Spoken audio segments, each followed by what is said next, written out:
first episode of the MVP Corner podcast. I'm your host. My name is Ritu Singh, and I just want to say thank you, first of all, for tuning in. And I can't wait for you all to learn a little more about the sports industry than you knew before this podcast. So, with that being said, I want to welcome my very first VIP, Micaella Riche. Micaella, thanks so much for being here again. I really appreciate you taking the time out to doing this. And I would love for you to, introduce yourself. Awesome. Thank you for having me. Very excited to be a guest on the MVP Corner. I am currently working as the Director of Basketball Operations at Layup Youth Basketball. I have played basketball growing up. In high school and university, I played professionally overseas. I've also worked in basketball for since 2014. I've been working in basketball. So a lot of different jobs along the way, and I'm excited to be able to talk to you today about all of that. I love that. And that's honestly a perfect segue because I remember seeing your LinkedIn profile and the headline just said, basketball can change the world, right? So as someone who kind of grew up playing the sport, and I just know that how much it teaches me off the court and on the court as well, but I want to know what it means to you and why you said that. Yeah, I mean, basketball changed my world, right? It shaped a lot of what I do in my everyday life for the last 10 years. Yeah. And so I think that the game is just so multidimensional. What goes into not only like being on the court and having a team, but all of the industries surrounding basketball. There's just so many opportunities to be involved. And if you love the game, it'll love you back. So it changed my world, and I think you can do the same for other people. I love that. That's so cool. Okay, so just to dive in into the proper questions here. I know that you got into the sports industry when you were really young. So you played through university, national, regional level. You played in the NCAA, and so why sport and why the sports industry? Why did you want to work in sport? Well, playing, I was 6'2" in sixth grade. So as just a tall girl, I resisted playing for a long time because people saw me and were like, "Oh, you play basketball," and I wanted to be able to say no. Yeah. So for a long time, I refused to play. But I started playing in 8th grade, 9th grade, and I kind of just kept getting good, getting better, and it was something that was just really cool to see that wow, I can put time in and really see how much better I get so quickly. So that was kind of an obsession. Good. For my playing It's years. a good obsession. Yep. Yeah. And after playing, I didn't know what I wanted to do, but I knew I didn't want to keep playing. And so my coach at the time knew another coach at Kansas State. Okay. My coach from Minnesota knew the coach from Kansas State who had just gotten the job there and was looking for a graduate assistant. And that job involved me still being in the same setting that I was familiar with, but in a different capacity. So there was a lot of new to it, but there was a lot of familiar. It was a safe space to be able to really dive into a whole next dimension of basketball and just grow on the other side of things. So those 3 years working as a grad assistant and working as the coordinator of recruiting operations at Kansas State were instrumental in shaping the rest of my career. Oh, definitely. And so when you say you worked as a grad assistant, so what was the major chunk of what you did? So the title entails grad assistant, meaning I was in school. Yeah. So I was doing my master's degree at the time. It wasn't a huge course load, and it was stuff that I enjoyed, so it wasn't too hard. But the other / 90% of my time was towards basketball. And that was doing anything and everything that was needed, from helping with equipment. I had a cool, unique role with developing post players. I was just a good post player, and I had great footwork. I have great footwork. So I was able to just kind of take the post group and work with them a lot on court, which was nice. I did a lot of the scouting reports and helped with player personnel and certain of actions that they run. I did a lot of recruiting, right? I went into recruiting operations, so I did a lot of help with recruitment. just kind of anything anybody needed. I just made sure that I was always willing to learn, willing to try, and make myself useful in every way that I could. And when I graduated from my master's, I just remember my head coach being like, "You're not going anywhere. Like, you just did 2 years of everything. Why am I going to hire someone else and train someone else?" And that was just really validating that, like, showing up every day and doing what I was supposed to do and being willing was going to go a long way for me. And that it meant something. Yeah. That's amazing. And so would you say doing that like translated a lot into the role that you're doing right now? Yes. So I think there's bits and pieces of each like chapter of my journey that I would say I've taken with me to the next kind of level. So definitely pieces of that are contributing to what I do now. But some pieces of everything. I was a team captain at Minnesota in my playing years, my junior and senior year. And now I'm leading a team of coaches who a lot of them are similar to my age. So in some ways, those like dynamics of working with a team of people and having to like walk that fine line between accountability and ownership, but also being like a peer and a friend and someone who genuinely cares about you beyond the business of it, right? So there's a lot of things from my journey that I use in my day-to-day job now. And there's just so much that I'm learning every day from the people that I work with. No, but that's just the beauty of it, right? So even whatever small things that you do, it sort of like adds up and definitely shows in the future career. So it's awesome that you did everything what you did really good. So that actually helps. It's amazing. So coming to your role at Layup Youth Basketball, if you want to just start a little bit by just saying what Layup Youth Basketball is, and then just about your particular role as Director of Operations, that would be awesome. So Layup is a charity youth organization. We serve youth across the GTA ages 6 to 14 on the court and then 15 to 29 with our coach development programming.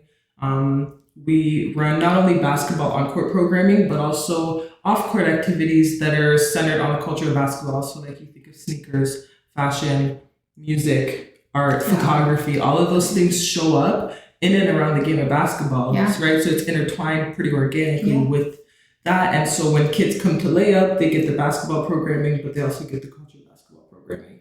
And that's something that separates us from a lot of other basketball programs. And so in my role as the Director of Basketball Operations, I do a lot of fun things.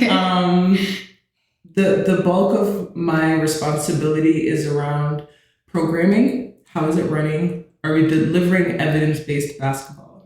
Right? How do the kids experience the program and what are the outcomes of their participation in it?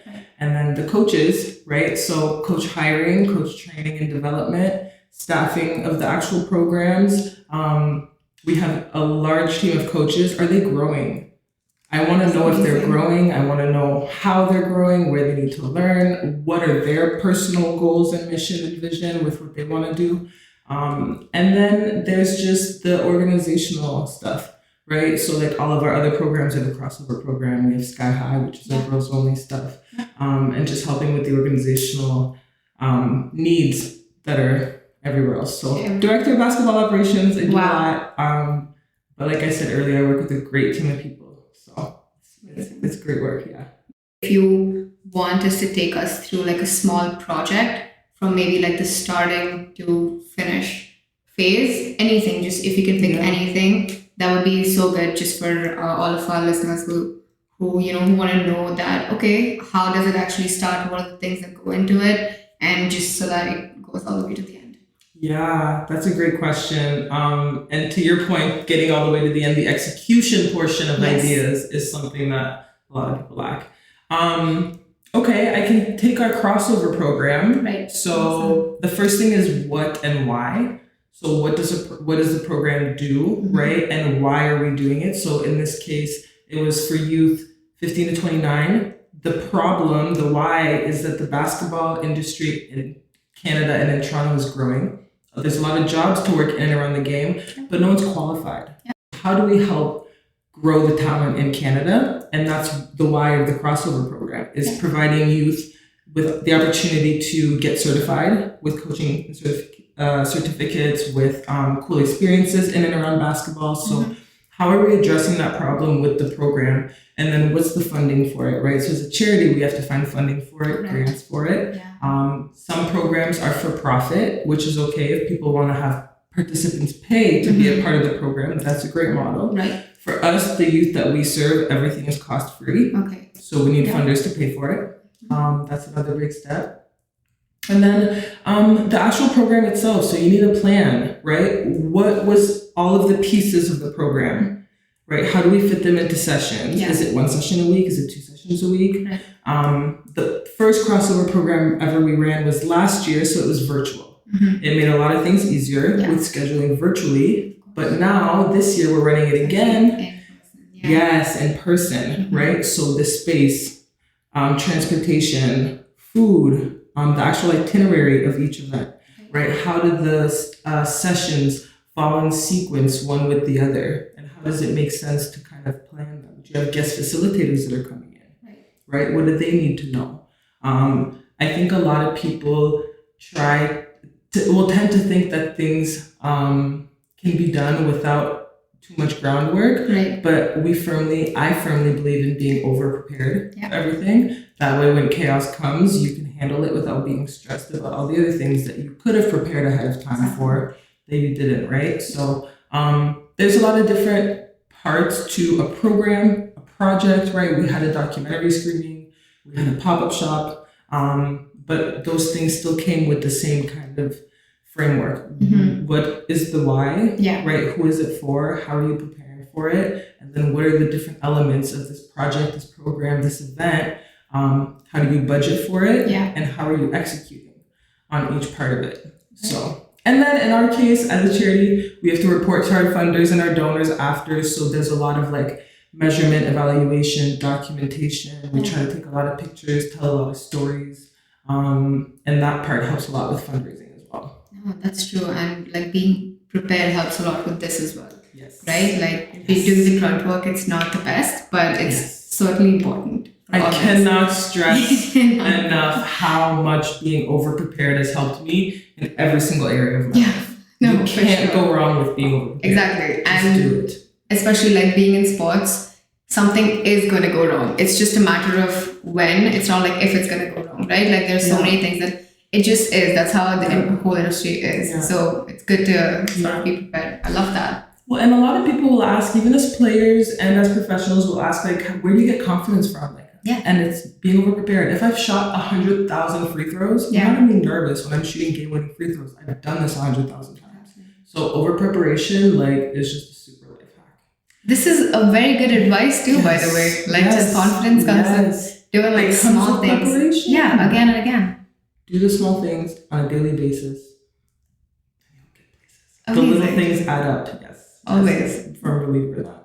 That's amazing. And congratulations for the partnership with the Canada Basketball. Thank you. I saw that. Yes. Yeah, the video was great. It's all over LinkedIn. It's all over everywhere. Yes, so congratulations. That's a massive win for Leofield for sure, right? Yeah, it's interesting to see these the ways that we are able to bring the best of elite and high performance basketball with the best of youth work, right? You look at our partners and our funders and bringing someone in Canada Basketball just really validates the work that we're doing around long-term athlete development and just really developing youth through basketball. No, and grassroots sports is so important. It's just that's what it is. People have to focus on that because if you build that strongly, it translates into so many things. Next generation, 100%. Love that. So let's say cross-functionally, I'm sure you work with a lot of departments. Right, partnerships would probably be one of them because you need to get funding, you need to get a bunch of things. So, what are some of the departments that you work in, and do you think that people getting into these can learn on the job? Because that's a very important question that students often have. That let's say I don't have a background in partnerships or marketing for that matter. I just play the sport. Can I bring that and can I bring those skills into working? So two-part question. I'll answer the cross-functional one after second. Yeah. The first question about students being able to like learn on the job and stuff. What I will say that I have seen a lot with, I feel like an old head saying this, but with younger people is a very passive approach to showing up. Right. And I think that if you show up passively, you don't learn anything. Mm-hmm. If you show up engaged with questions and interest and curiosity and desire to be there, I feel like you can learn a lot more than you think you could have learned. And that can translate into a lot of things. And as an employer or a boss or a manager or whatever, seeing that you just care and you're interested and you're here and you're present, it goes a long way. So I think a lot of employers now are also talking about hiring for character and hiring for like the intangibles is what I would call them in my basketball terms, right? The stuff that you can't necessarily measure on a stat sheet. Yeah. You don't have this certification or this diploma or this degree, right? Yeah. So it's not stats, it's like the intangible things of like what makes you a good employee. So if I have someone who comes in with all these certificates and is passive scrolling on TikTok, and if I have this other person coming in, right? It's a no-brainer versus who I want on my team. So I think a lot of people can go a long way in doing the little things right. Some of those things is being overprepared. It's crazy how many people I interview for jobs that haven't even Googled layup. I'm like, what do you know about the company? They know nothing. I'm like, it takes you nothing to Google this. So that shows me that you just don't really care. Yeah. And you're just here for a random job that you don't care about. You're just showing up. Yeah. This participation trophy era that you played in doesn't translate to this. So that's a little piece of advice on that side. As far as myself, so it's funny because on trend with my grad assistantship where I wore many hats, Layup, we're a small team. We sit comfortably at about 9 people, but right now we're at 6. Okay. And so as a leadership team, we kind of are all HR. I do onboarding with people sometimes, right? So of our coaches, we're all working on policies together to build kind of some of that foundation that we need to be more sustainable. We're all kind of just, I carry a lot of the weight in the basketball operations side of things. Chris, our executive director, carries a ton of weight on that side of things. Marion's our outreach manager, so she does a lot of like the family engagement participant stuff. Hannah's a program manager. She's kind of just wherever she's needed, she plugs in. So we have kind of like our areas where we're stronger at, but there are areas that are just a group responsibility because we don't have someone in that. So another way that my jobs have prepared me for where I'm at, I don't care about my job description. I'm going to see what needs to get done and I'm going to get it done. If I walk into a gym and the floor is dusty, I will sweep it. Like, I love that. I don't care. It needs to get done. Right? And I think that that's another area that I see a lot of the younger generation struggling with in like a structured work environment. There's so many people who are entrepreneurs and going that pathway. But the people who are in the workplace sometimes want both. Right. And it can be a tricky space because you have to buy into the mission of the organization. You have to buy into what you're here for. And so, just on that side of things, a lot of things need to get done and we're a team. So it's all hands on deck for cross-functional, cross-department, everything. And honestly, in such like a small team, you can also learn a lot, right? So if someone just moves into an organization, it's just that you're pretty much learning a little bit of everything. So that's wonderful. And our executive director has done an amazing job setting a culture of transparency where I've been in conversations that I was like, why am I here? I don't need to be here. But I'm learning so much from being in rooms and in conversations and at tables that I didn't necessarily need to be at, but that I was put at by strong leadership. And that has trickled down. So a lot of people who come and work with us are able to have those opportunities. No, that's very important too, for sure. Okay. And so I know that there was a little bit of advice. So it's a perfect segue actually. So this is something that I really want all of you to listen to because it really resonated a lot with me. Like I remember when you said, when we spoke earlier, you said like going beyond your role in your early career. I know that you mentioned a little bit about how you did that, but what does it mean to, sort of identify your strengths? And let's say you don't know something and being like, okay, I have this particular weakness, but still going beyond and above that and doing something. So I think I discovered my strengths by, I guess, being authentic in the sense that I was curious and I would try. Yeah. Right? So if you're curious about something and you want to learn and you try it, you're gonna like figure out, oh, I am good at knitting. Right. I'm not so good at coloring or drawing. I am good at, I don't know, Excel documents and figuring out formulas, but don't ask me to write in APA format, right? So like, but you're not gonna know what you're really good at if you don't put effort forth. Yes. And a lot of people, again, will approach situations and come with excuse my cussing, half-ass energy towards things. You're not going to figure out, are you actually good at this? Do you actually have a strength in this? And so I was able to identify my strengths through other people, mostly because I would start to see how other people would perform in certain tasks and how I would perform. Correct. And I was like, this is how did you show up this way too? Did you show up this way? And everyone else showed up that way and I showed up this way? I'm like, okay, I'm obviously good at this because it's trash. Yeah. Right? So, or the vice versa, where it's like, I'm working so hard trying to put something together and my teammate puts it together like this. And I'm like, what? How'd you do that? Right? Yeah. So in those ways and working in a team, I was able to learn those things. And also in putting effort forth and trying and actually just being curious and giving it a fair shot and putting effort into what I'm doing at that time. Yeah. So I think it's an ongoing journey. And there's things that were not strengths. I remember at Layup, I was like, it was my first like year and a half-ish of being there. Right. And I had to do something with a budget. And I also had a dentist appointment the same day. So like that's two whammies at once. But I was literally crying, trying to work through this budget, like crying real tears because it was so like overwhelming to me. And now I'm taking care of entire budgets by my own for all this program and stuff, right? So being put in situations where I was so uncomfortable, but like, I'm crying because I care, and I'm crying because I'm trying and I'm failing, and it's frustrating. Exactly. So to be able to like just buy into the process of working through some of those weaknesses and some stuff, listen, I'm still drawing stick people. So some of these weaknesses are just going to be weaknesses, and I'm going to have to find an artist to fill that gap when I need someone to draw something, right? So knowing your strengths, leaning into those,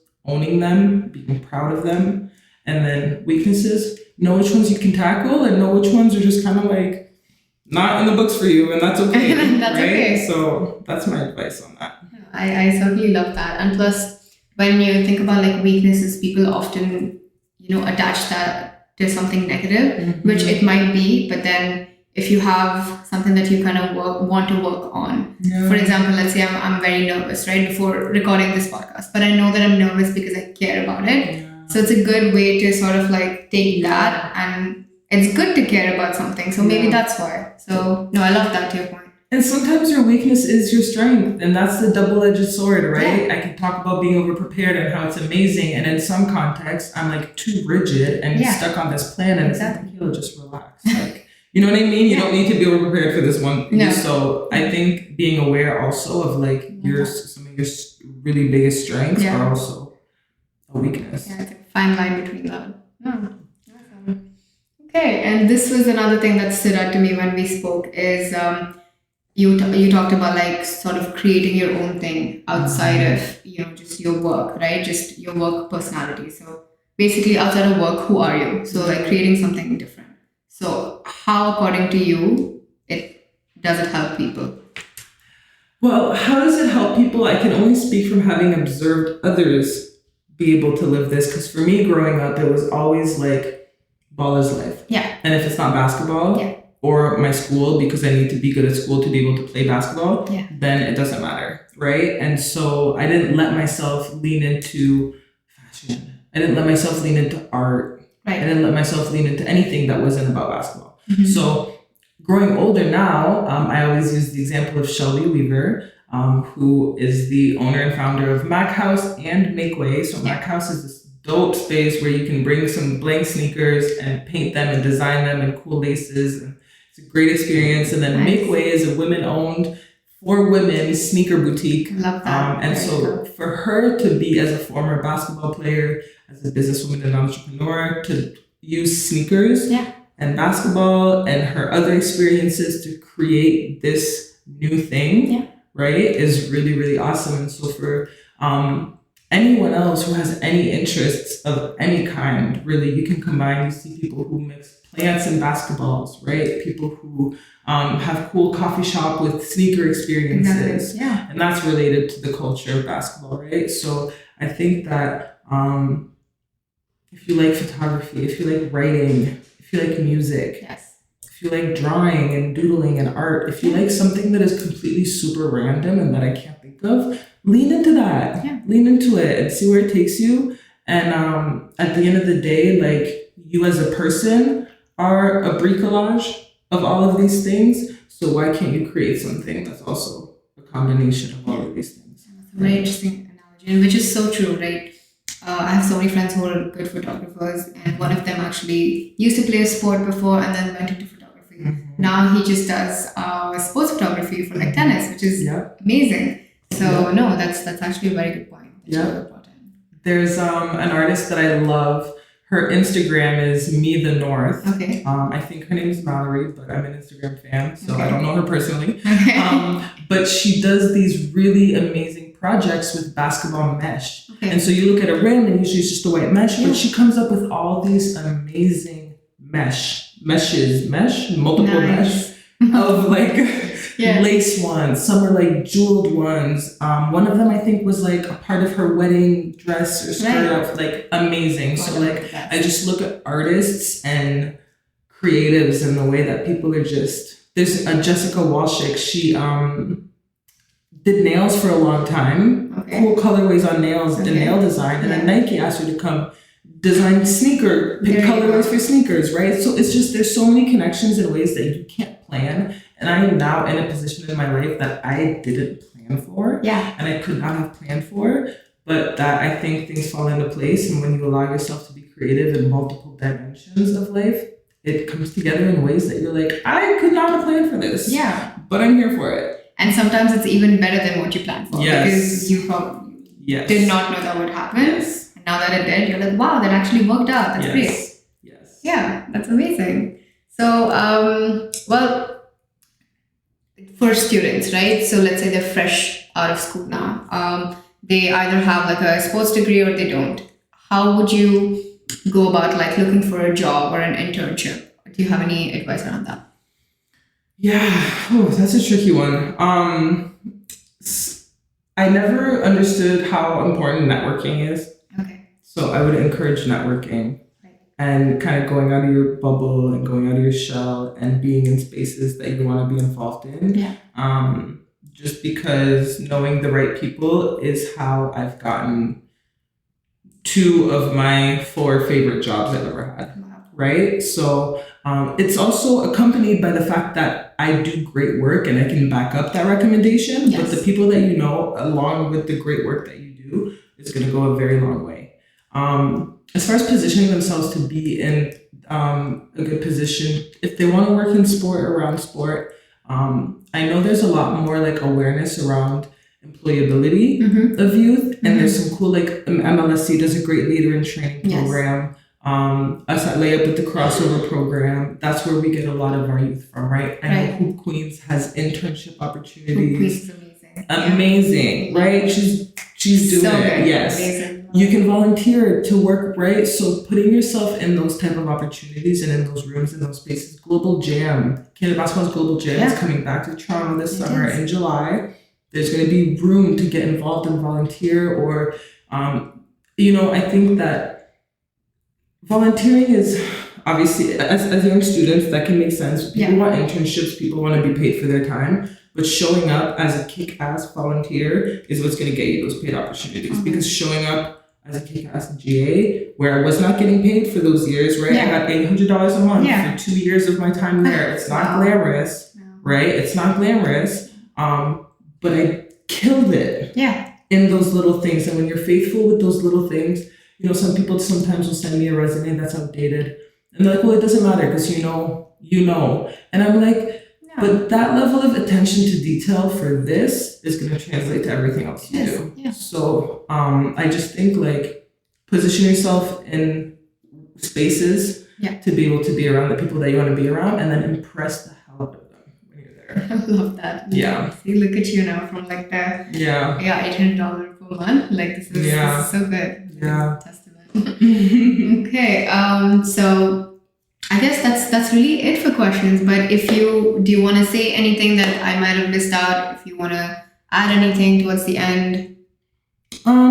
No, I really enjoyed this conversation with you. I love what you're doing in terms of like providing exposure to sport industry, jobs for like young professionals and students. I think it's the best time to be a sport fan and a sport enthusiast and a sport in the mix person. Just love what you're doing. Thank you so much. No, I really appreciate that, because like when I was finishing school, I obviously knew that I wanted to get into sports, but it was the thing that, okay, what's the best fit? Like, what am I doing, right? So it just, speaking to so many people on LinkedIn kind of helped me to gauge where I want to be. So this is my way of doing that. But no, thank you. Appreciate that. Amazing. And thank you so much for coming in today. Thank you. I love stuff.